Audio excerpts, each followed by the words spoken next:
Hi, this is Elli, the King of Broadway, talking with Rabbi Saul Solomon on Dave's Gone By on UNC Radio. Shalom, shalom. Is this the Melech? Is this the king? It's good to be the king. Yes, it is. It is good to be the king. Well, you are king of your own throne. I have my own domain here on the Dave's Gone By radio program of the air, and I'm very excited to be talking to a man who not only bills himself, but is considered in a way the king of Broadway, Elli, the king of Broadway. And he's also in some ways the king of Judaism and Jewish music. We will explain in this interview that we are doing with Elli specifically for the Hanukkah holiday. He's going to be doing 2 shows at the Metropolitan Room on West 22nd Street on December 21st and December 22nd. It's Elli, the King of Broadway, and friends. Among those friends, well, we'll talk about that too. Let me just introduce this man who is an actor and a singer. He is also, honest to gosh, a rabbi and a cantor. Now you may ask, how the hell is this man being on the radio on Shabbos on this Saturday morning? And the answer, of course, is that we had to pre-tape this interview. So this is not airing live. God will not take a lightning bolt and strike both of us dead. We're not actually here, but you're here listening. We welcome you, and we especially welcome Elli, the King of Broadway. Welcome, Elli. Thank you, Rabbi Saul Solomon. Thank you. What a pleasure to be on your show. Well, it's a pleasure now. You may not say the same thing in 20 minutes, but for now, it's very pleasurable. So, let me ask you, Elli, when did you realize you wanted to be an actor person? Oh, that was very, very, very early on in life. The North Valley JCC in Los Angeles, California, was putting on Milk and Honey. This is a Jerry Herman musical about the birth of Israel, or early years of Israel. And by the way, for our Goyish listeners, of which there are many, actually there are too many. We have too many Goyish listeners. Some of the Goyim tune out and let the Jews take a try. But JCC stands for Jewish Community Center. Okay, sorry, continue. I just wanted to fill in some gaps there. Milk and Honey, yes? Yes, so I tried out, and I was given the role of the little Arab boy. Go figure. Yeah. And I sang the opening song, Why Can't My Sheep Walk Down the Street? Why can't my sheep walk down? Oh, God, right, yeah. That is it. And I guess being an Ashkenazic Jew living in the San Fernando Valley in 1960, I wasn't dark enough. So they smeared makeup all over my face so I would be a nice, dark little Arab Jewish boy. So you've got that was it. So you've got a Schwarzer Arab child who can't bring the sheep down the street, I guess because they'd be raping them or something, and they were all bow-legged. I don't know what the Arabs do in the desert. I have no idea. I don't think that was in the movie when they finally did it. I would certainly hope that was my first role, and I was hooked. I wanted to do theater from that point on, and my parents enrolled me in the local theaters in Los Angeles, and I auditioned. I was on the Mickey Mouse Club. No! Really? On the TV? Oh, yes. Yes, in Disneyland. Did you have the beard at that point? Disneyland. Yes, I had the beard, but it hadn't come out yet. It was all internal. Yeah. So that continued. I did it all through elementary school, and in elementary school, actually, I got some friends together and started doing some pantomimes, and we would do, like English panto? Well, it wasn't particularly Jewish at the time, but we would do these little skits to music. The favorite songs I did was Always, and we would do this little routine with a drunk hobo on the street and a police officer rousing him. And I was very young. I was 6, 7 years old when I first did that. Wait, so you would be doing that bit to "I'll Be Loving You Always." That would be the song. Yeah, absolutely. Interesting. Absolutely. Cool. We would, the drunk would be there, and the cop would rouse him. And, the cop would hit him with the stick and accidentally knock him out, and then have to give him a little drink from his bottle to revive him. And we just did all kinds of shtick, and I was doing that with my friends. And then we started memorizing the famous Abbott and Costello routine, "Who's on First?" Oh, well, there you go. Yeah, you go. Because, guys, let's face it, the idea of police brutality is so outdated that it never happens anymore. So it's not like it's an issue anymore. Thank God. Yeah, right. There you go. Let me ask you something, Ellie, the king of Broadway. Is it true that you turned down the opportunity to go to the famed school, the High School of the Performing Arts? Yes, I did. Wow, I didn't know you knew that story. I just made that up, but I out of whole cloth, and there you go. I got it right. What happened? Why you did this because you're a Jew, right? I did. I went from playing the little Arab boy to playing Arab in West Side Story in high school. See a little pattern there? Yeah. You didn't blow up anything, did you? Okay, yeah. No, didn't blow anything up. But performing in high school, I was Julius Caesar in an updated version of Caesar, where all the guards were in Italian uniforms, and Caesar was supposed to represent Mussolini. It was okay. nouveau art thing that my drama teacher's son had done in New York and decided it should be done in high school. Went over real well. Do I detect sarcasm in your voice? Just a drop, right? Well, actually, if you ever see Titus Andronicus, the Julie Taymor movie, that's partially updated to Italian fascism era too, so it can be done. But I digress. Anywho, continue. He did it, fairly successfully off Broadway in New York sometime in the early 70s. I don't know what it was called, but anyway, we did it in high school and went over like a lead balloon. Nobody understood it, but there we were, in our nice fascist Italian uniforms. Giulio Cesare, yeah. Yep, exactly. And I had done some other roles, and one day after one of the Julius Caesar performances, somebody approached me after the show and told me that he was a scout for the High School of Performing Arts, and interested in going. And we started talking about it, and I told him at that point that I was Shomer Shabbos, I was an observant Jew, kept the Sabbath, didn't perform on Friday nights and Saturdays, and wanted to make sure that wouldn't be a problem. And he said, well, we have a lot of our shows on Friday nights and Saturdays. Oh, that's true. Well, then I cannot go. Do you... Any accommodation? And he said, no, there's no accommodation for that. And so I turned it down.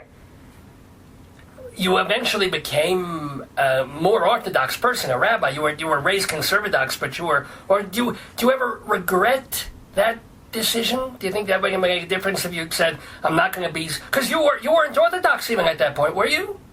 Oh, yes. Oh, well, you must have been, yeah. I had gotten involved with the Chabad Lubavitch movement in my teens at about 15 and a half. And by the time I graduated high school, I was, a fully observant Shabbos keeping, kosher keeping. I had my beard and my tzitzis out, always had my hair covered. And so, my head covered, rather. Yeah. And, I was a 100% Hasidic Jew by that point. And so, they were going to let me get around Shabbos. We had something to talk about, but if not, no dice. And no regrets. No regrets at all. Took me into a different path, but it was a good path. I went away to rabbinical school in Morristown, New Jersey, and got my ordination as a rabbi.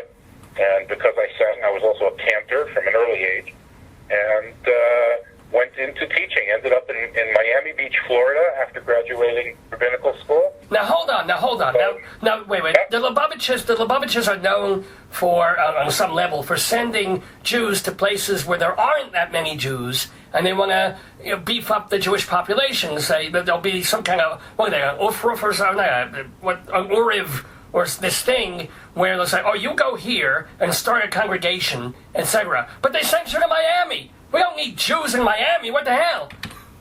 They did. It's very funny, but you'd think that there was some kind of orthodoxy in Miami Beach in the early 70s. I went in 1975, but the truth of the matter is there were very few Orthodox synagogues on Miami Beach at that time. It had become a very a very non-Orthodox. I see. So there were tons of Jews there, but they weren't the payest. They weren't observant. Got it. They weren't observant Jews. And so the other thing was that the Lubavitcher Rebbe wanted to start a yeshiva and ordain rabbis down there.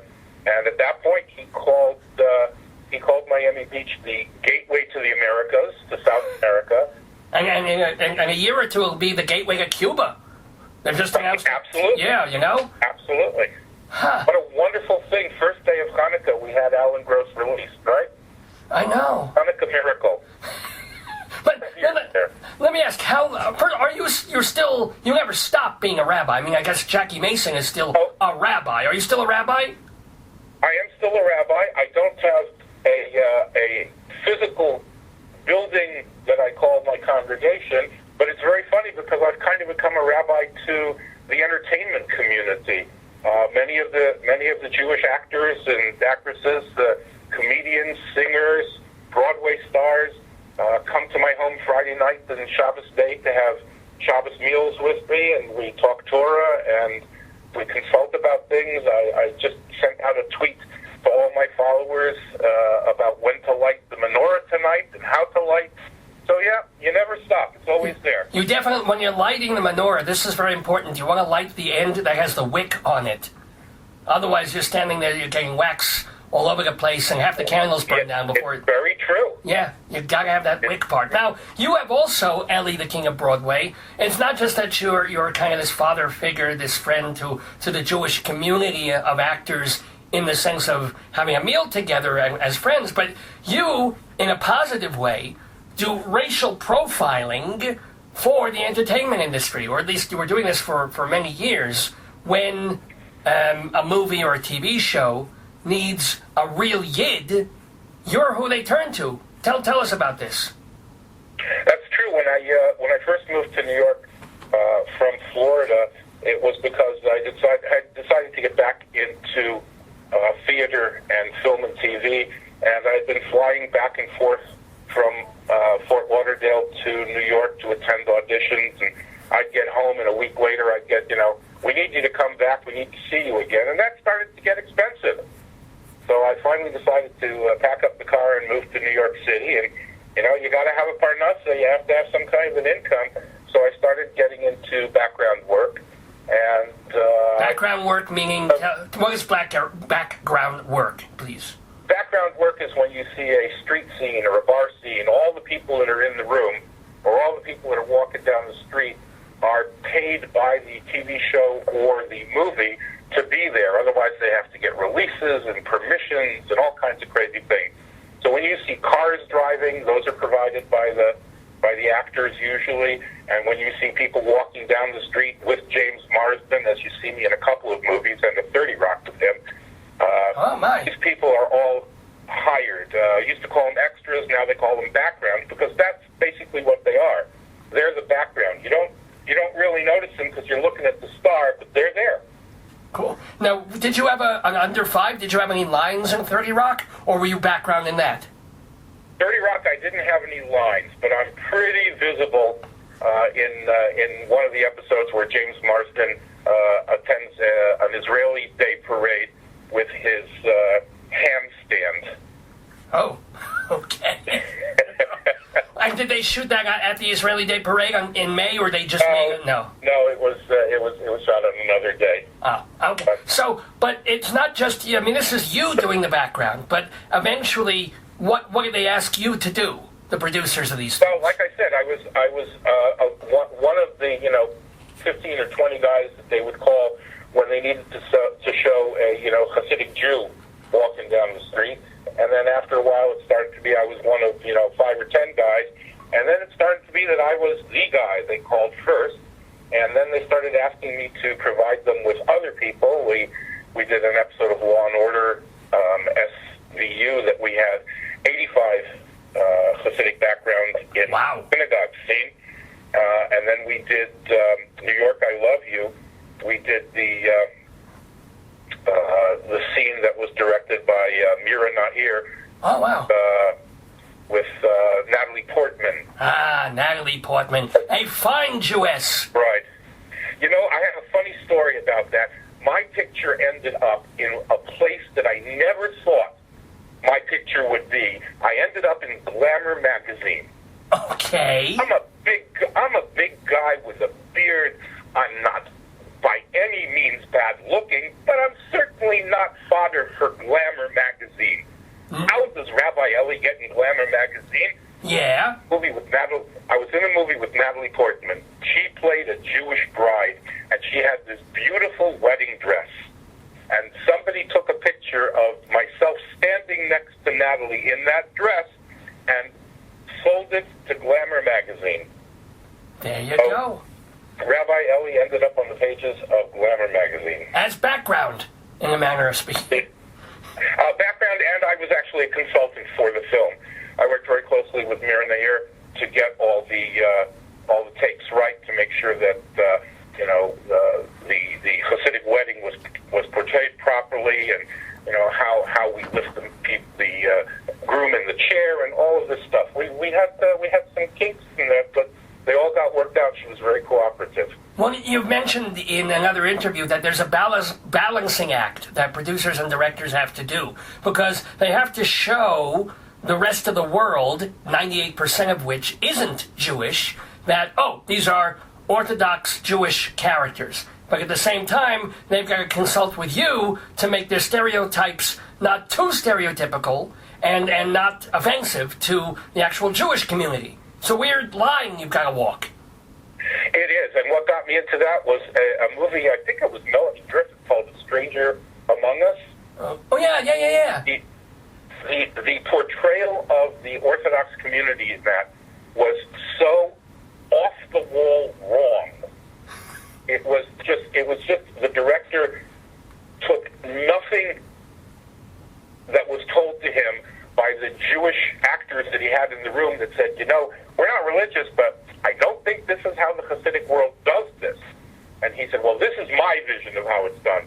It was so offensive that it was then and there I decided that I was going to get involved in this business. Well, can I ask you, what's an example of something in that film? Because I haven't seen that movie in 30 years. What's an example in that film of something that's, you just put your head in your hands and you're like, I cannot believe this? Well, they start out with the rabbi making the kiddush, the sanctification over the wine on Friday night. And they use yoo-hoo? I don't know what they put in there. It was probably whiskey for all I know.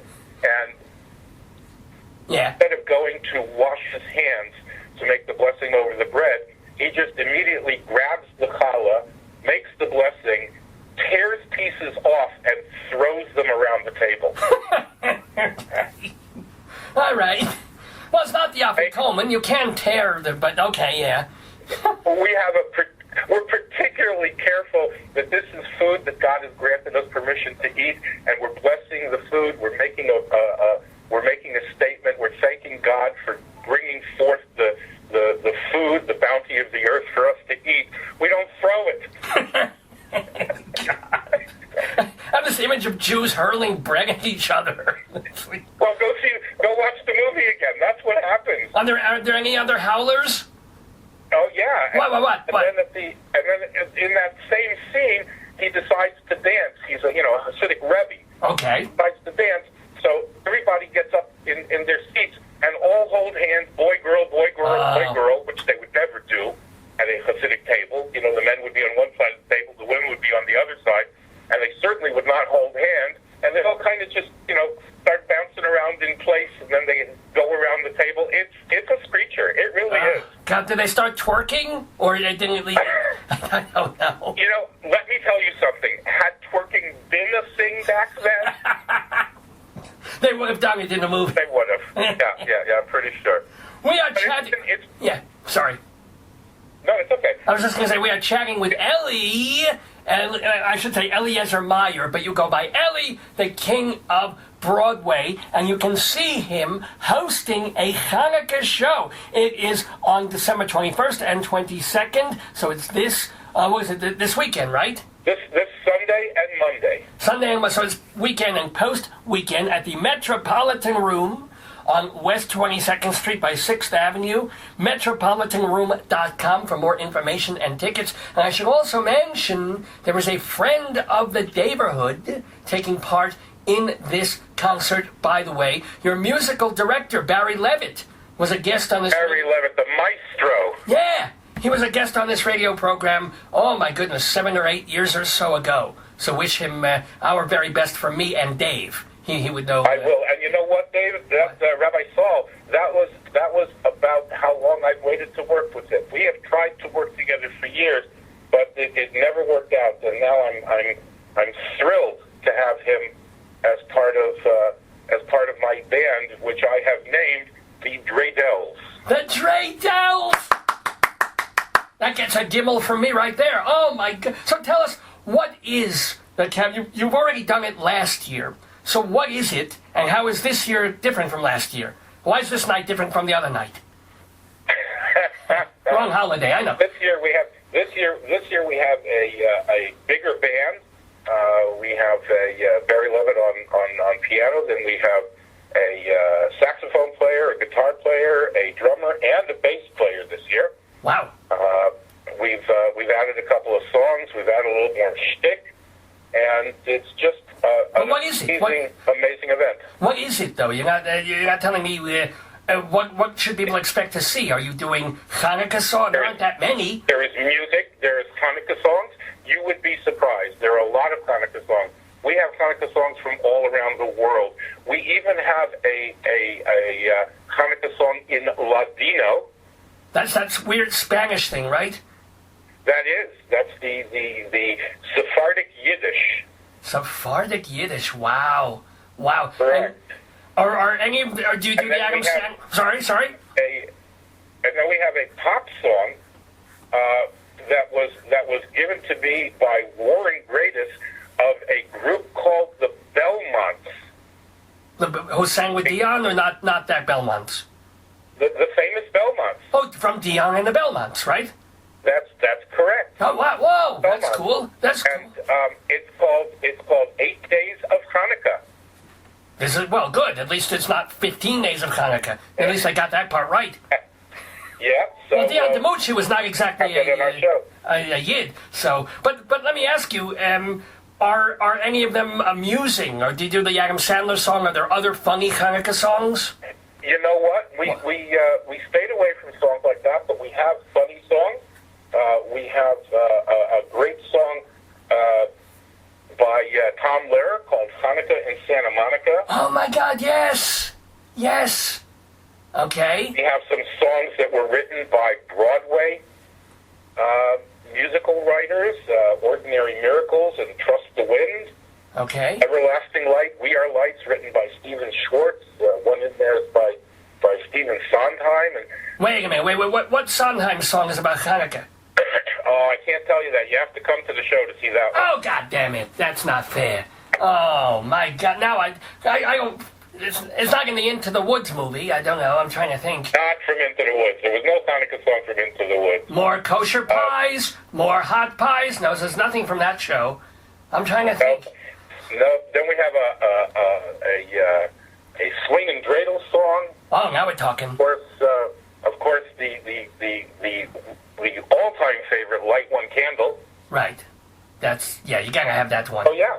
Yeah. That sounds like a lot of fun. That sounds, and again, you can see it this Sunday and Monday evening at the Metropolitan Room. You'll be singing and hosting and doing all of these things. How did the initial one last year come about? I've been wanting to do a holiday-themed show, and the managing partner of the Metropolitan Room, Bernie Furshban, oh yes, he'd been pushing me to do a show. I hadn't done a show in about a year. I hadn't done a show there, and I said, you know what? Let's do one for Hanukkah. And he said, you tell me the days, and there are the slots. And last year we decided we're going to do it annually, so this is year 2. And we're even talking now about doing a show on Purim on March 4th. Oh, it makes total sense. You must. Absolutely. I mean, I wouldn't necessarily go for a Yom HaShoah cabaret show.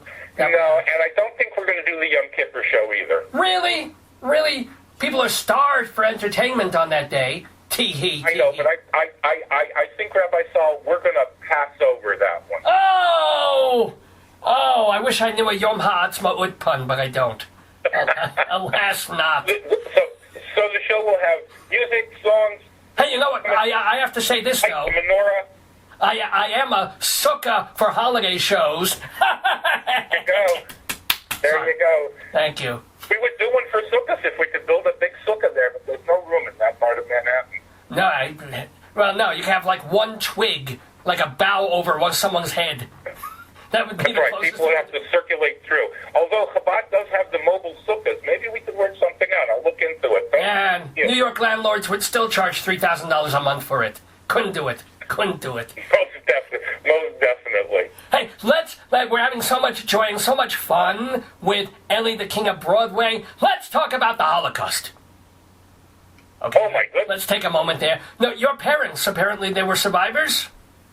My parents are survivors. I'm first generation. Both parents came from Germany. When? My mother lived in a little town on the Dutch border called Meppen, and they were able to get out in '39, right after Kristallnacht. Oh, wow. And my father lived in Frankfurt, and they had to sneak out. They went through the whole Eastern European route, ended up in Shanghai, and came to Los Angeles on a slow boat from China. Wow. So they were, in a way, they didn't survive the camps, but they survived the era, and they got at least they got the hell out of there. Yeah, my mother's father was not put in the camp. My father's father was in a holding camp in Frankfurt. He was there for 2 weeks, but he was a junk dealer, and they had a couple of bucks. They weren't able to take anything with them, but they had some money while they lived in Germany, and my grandmother was able to procure chocolate and silk stockings and bribe one of the guards for 2 weeks until he let my grandfather slip out on one of the work details before they took him to one of the final camps. Wow, that is lucky. So with that, they were able to get out. One of my uncles, who I found out later was not actually an uncle, was part of a group that stole a bunch of uniforms, forged some papers, stole a Nazi staff car, and ran around collecting the family and getting them false affidavits to get them to America. That's a hell of a... Did anybody ever write this down or tell this story? So that it's an amazing story. I'll tell you the truth, and I'll put it out here to your wonderful listeners on Days Gone By on UNC Radio. My father wrote a book called 45 Days to Freedom. He sent it to the Holocaust Museum, but it got lost. Nobody seems to know where it is. He sent it out back in the early 70s. He sent it out all over Hollywood to try and get it made into a screenplay, but there were a bunch of Holocaust movies being made at the time, and he was told,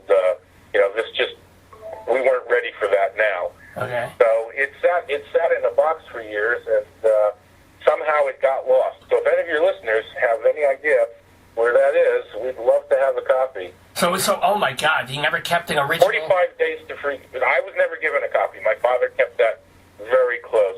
My parents, as many Holocaust survivors, were not so willing to talk about all their experiences. They like to keep it pretty close and not burden their children with. So they told you one time, and that was kind of it. I mean, were there any horror stories that you remember them telling you? No, none whatsoever. How do you think? We'll lighten up in a moment or two, but I'm curious. How do you think that affected them psychologically? I mean, they were really lucky. Let's face it. But living in Germany post Kristallnacht, how do you think that affected them psychologically for the rest of their lives? Oh, I know that when I was young, my mother used to have tremendously terrible nightmares. I do remember her waking up screaming in the middle of the night many, many times. And I was told she just had a bad dream, and it wasn't until later on in life that I understood that these were, stories of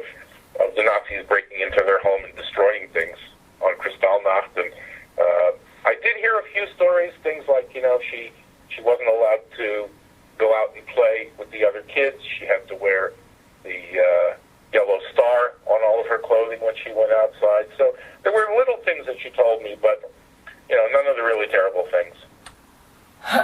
And how has being the child of survivors informed you and the way you are? It's always there in the back of my head. Being first generation in the new world is always something I think about. Like I said, I wasn't exposed to a lot of it. When I was in possibly late junior high, one of our teachers had us read the Diary of Anne Frank, and I was just entering my teens. I was after bar mitzvah, and I went to my grandparents' house, my father's parents. I went to my grandparents' house for a weekend, and I was reading the book, and my grandmother said, that's my cousin. I said, excuse me? What? And she said, yes, Anne Frank was my third cousin. So my father's first name, Frank, is my grandmother's maiden name. So we are, well, I don't know what that makes me, but grandmother was Anne Frank's third cousin. So that was pretty intense when you're, 14, 15 years old and you're reading this book for the first time, discovering the horrors that went on, and then somebody tells you, you're related to that girl. Wow.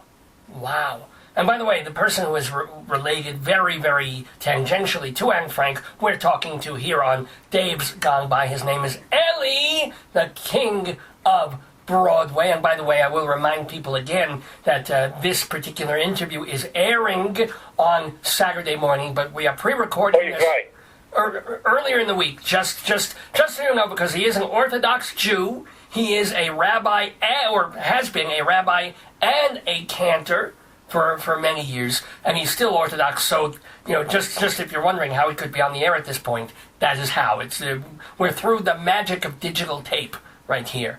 Magic of digital tape. Isn't that amazing? I know. I still think Scotch tape is magical. Right? Well, I'm sorry, what? People can download this and listen to it on their portable devices at some point too. Absolutely. Well, it would have to be either a phone or a computer or something like that. You couldn't download it into a coffee maker. That wouldn't do you any good. Or an electric razor. It would have to be something where you could actually listen to audio files. That kind of a device.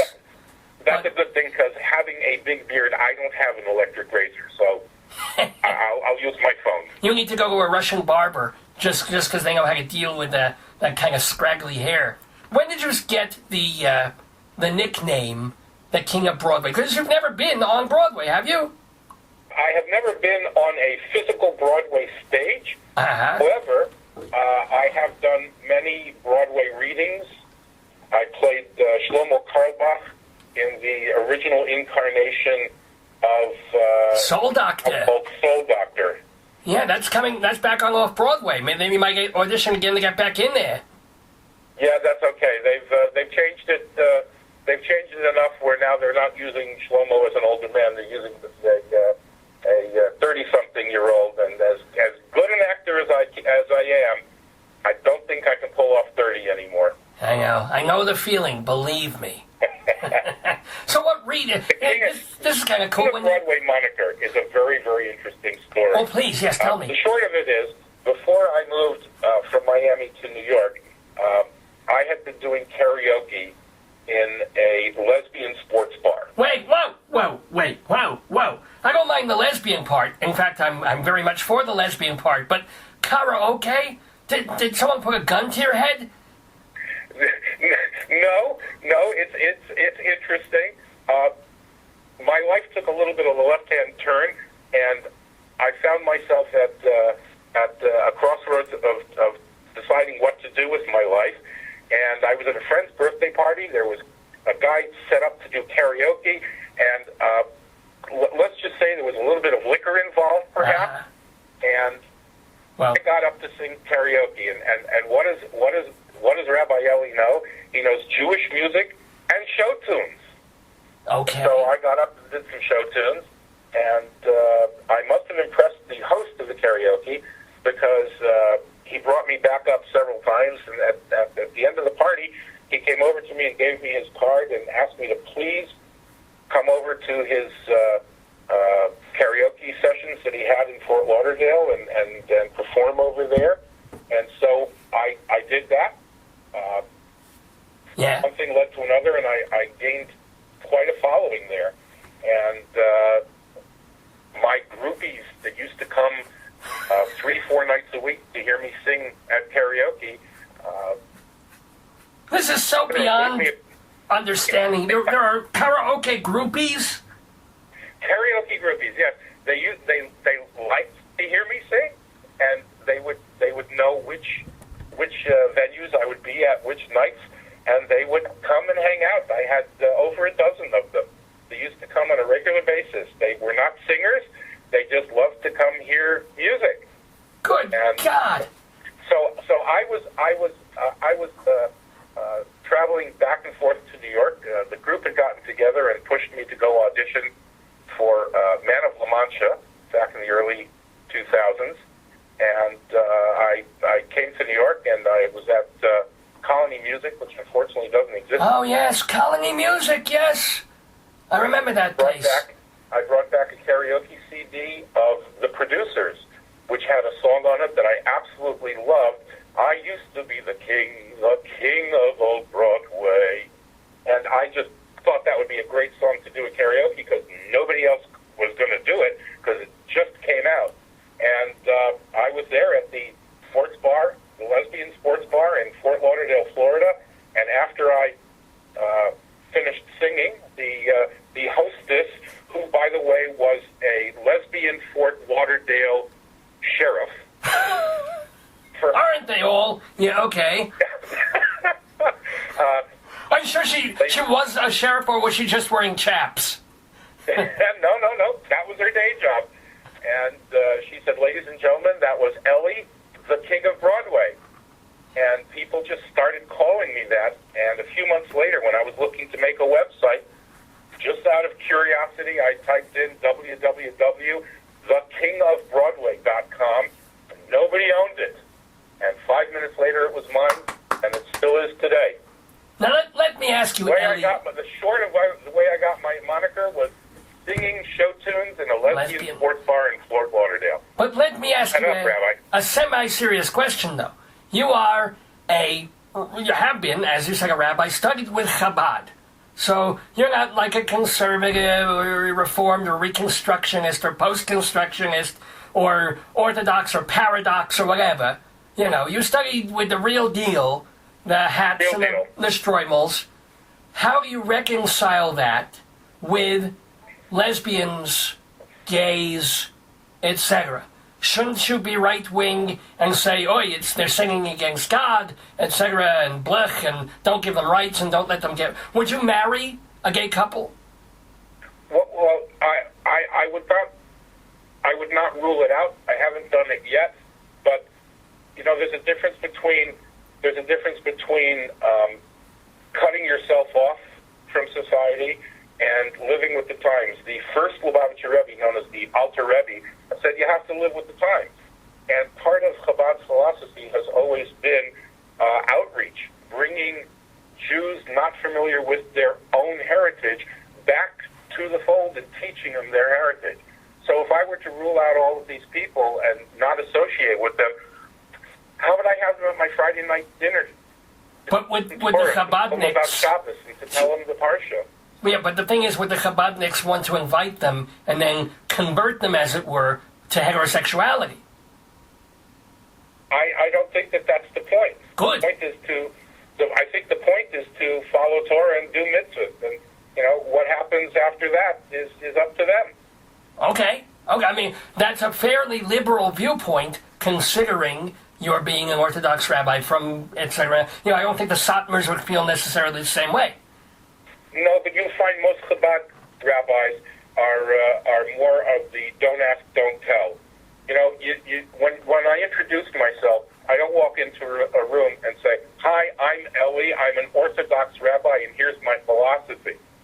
And so most Chabad rabbis would say, as long as you're not walking into shul and saying, "Hi, I'm Joe Schmo, I'm gay, and this is the guy I sleep with every night," you're more than welcome in shul, because most people don't do that.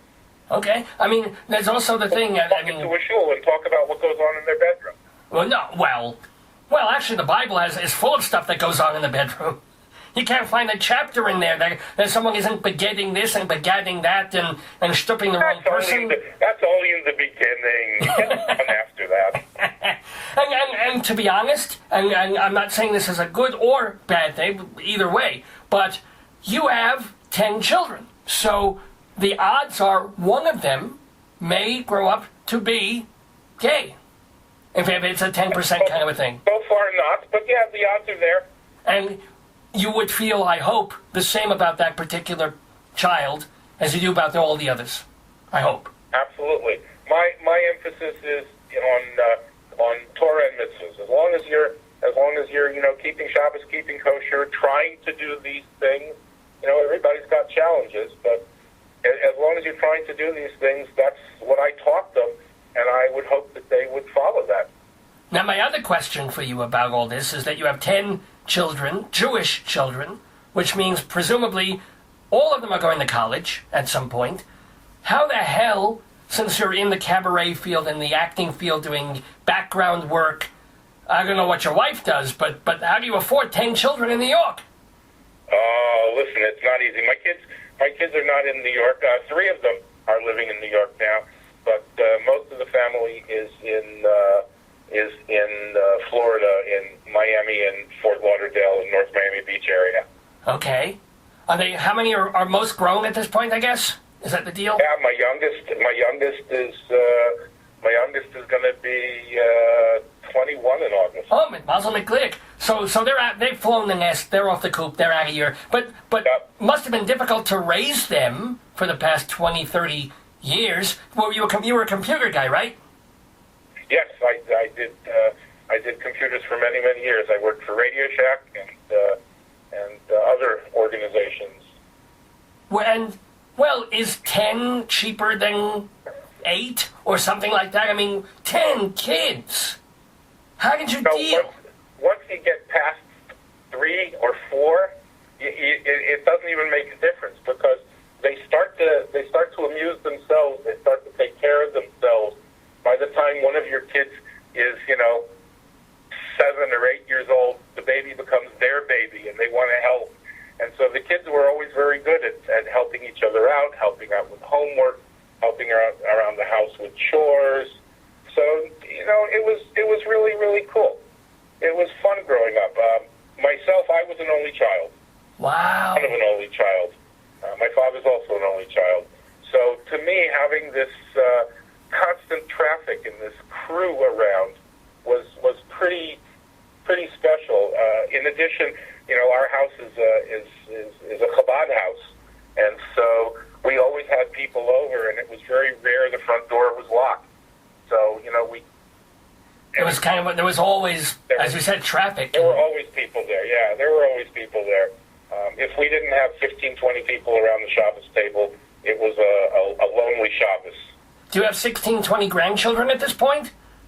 No, only 7 to 9 hearts. Only 7, good God. Well, you're not exactly 90 yet. Wait a couple of years. I'm not. I'm only 20. I don't know about. Oh. I don't know what the driver's license says. Take it by. So let me ask you, moving back to the entertainment field, what are your favorite roles that you have played? Oh, wow.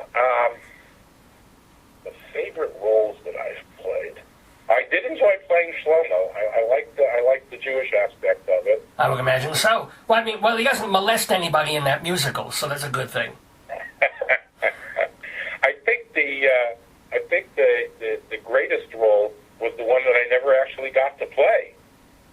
Oh, this is an amazing story, ladies and gentlemen. This is the best story for us to go out on with Elli, the King of Broadway. Of all things, of all plays, of all shows, that this man, and if you go to his website, what is your website? TheKingofBroadway.com. TheKingofBroadway.com. You go there, you get a look at this guy with the beard and the bigness, and you would figure, oh, well, he must have done 20, 30, 80 different productions of Fiddler on the Roof. How many have you done? It's the role I was born to play, right? But never have yet. Have you ever been in a production? Did you ever play Laser Wolf or something? I was actually... Tevye is the role that broke the camel's back. You know, they say the straw that broke the camel's back? Uh-huh. That was the catalyst for my finally leaving Miami and moving to New York City. I was cast in a South Florida production as Tevye. Yeah. They broke for the summer. Right after the summer, I got an email from the director about 2 weeks before rehearsal started that the director had decided that he wanted to make his return to the stage after 20 years of directing, and that he was going to be taking the role of Tevye, and that I could be Laser Wolf if I wanted. And that broke your heart, basically. I mean, Laser Wolf is a pretty good role, but still. Yep, that was it. And actually, there's another Fiddler on the Roof story that you tell going back much, much earlier, in the sense that you had suggested somewhere that, it may have been in school or a community theater, that they do Fiddler on the Roof, and they declined. Why? My high school musical theater teacher had promised me that for my senior year, we could do Fiddler on the Roof, and that I could be Tevye. For all my dedication and hard work in high school, all the different roles that I played, all the mishigas I had to put up with, because the drama department, our drama teacher, did not like musicals, so he refused to do them. So it fell on the choral music director to do the musicals, and they were two different departments, and it was a war every single year. But when it came summertime and school was about to start, and our dear musical teacher was going to get rights for the high school to do the musical, the principal at the time told her that he felt that Fiddler was too ethnic a play for a public high school to do. Wow. Too ethnic. Okay. And he wasn't even using that the way that the TV producers and things would use it back in the 60s and 70s when they said, what they meant was too New York, which was what they meant was too Jewish. And just too ethnic. But too ethnic. But he meant too Jewish. Yeah, he meant too Jewish. Because I love the capper on this story. The irony... The irony is that right after we announced that we were doing The King and I instead... Exactly. Because The King and I isn't remotely ethnic. Not in any way, shape, or form. Yeah. What a moron. Alamany Catholic High School announced that they were doing Fiddler on the Roof. I didn't realize there was a double irony there. I only know the part about the picking The King and I instead. And I didn't realize that then a Catholic high school grabbed it. That's wonderful. Catholic high school decided to do it because I guess it wasn't too ethnic for them. So are you doing a Fiddler song? I know there isn't really a Hanukkah song in Fiddler. No, there's no Fiddler songs in the show, but there's rumors that Fiddler is coming back to Broadway in 2015 with Bartlett Sher directing and Danny Burstein, who's currently in Cabaret, starring in it as Tevye. And I've started my campaign to be his understudy and to be Laser Wolf. Good for you. Good I think it's more than a rumor. It's happening. Have influence. So, yes, Bartlett... Your listeners have influence. If you're listening, Bartlett, and I know you do, check this man. At least give Elli, the King of Broadway, an audition. He has certainly earned that much. An audition and maybe an understudy as... under Danny Burstein, who, by the way, has been on this radio program. So, Danny's a wonderful person. I consider Danny a friend. We chat on Facebook when he has time, and I see him out a lot. And we've talked about it, and he said he'd be interested, but I don't think it's always up to him. But we'll see where it goes. He can drop a word in Bartlett's ear. You never know. Could happen. Absolutely. Well, Absolutely. I hope, for your sake and for all our sakes, that you do get into Fiddler on the even if it's just quote-unquote Laser Wolf. I hope it works out for you, that we see you on Broadway, since you are the king of Broadway, Ellie. Good to be the king. It's great to be. It is so good to talk to the king here on Dave's Gone By. Let's remind people one more time that they can see you live Sunday and Monday at the Metropolitan Room in Manhattan on 22nd Street, right off 6th, or between 5th and 6th Avenue. Go to metropolitanroom.com for tickets and information for the second annual Hanukkah show, which also features Barry Levitt as the conductor and the piano player.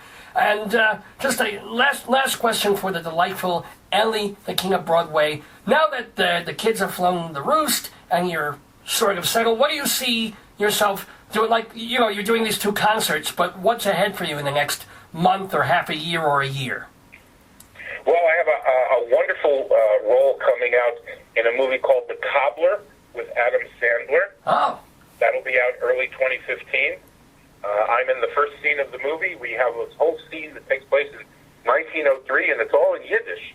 Wow! It was a great scene to film, and I just did a role with Michael Pitt and Nina Arianda in a movie called Rob the Mob. Rob the Mob. Nina Arianda, I think she won the Tony for that Venus and Fur play, right? Did she win the Tony? Yeah. She was nominated, I know that. So do you have any Adam Sandler anecdotes or stories? Did you get to talk to him, or did you just do the scene and he went to his trailer and...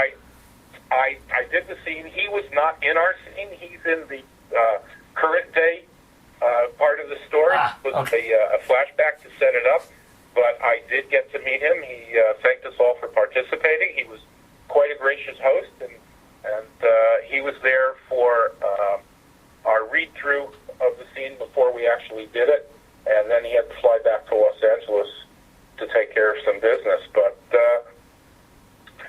we heard some reviews from the Toronto Film Festival, and the critics absolutely loved the first scene of the movie, so let's hope that it's a big hit. From your mouth to Hashem's ears. Let me ask you, who is the most famous... Sorry. 2015 is going to be a year of reinvention. I'm not exactly sure what direction I'm going yet. I have a website called BroadwayKingdom.com where I do pretty much the same thing that you do here. I do video interviews with celebrities. Ooh, like who? People can go see that there. Oh, I've got all kinds of people on there. I have a wonderful, wonderful interview with Hal Linden. Oh!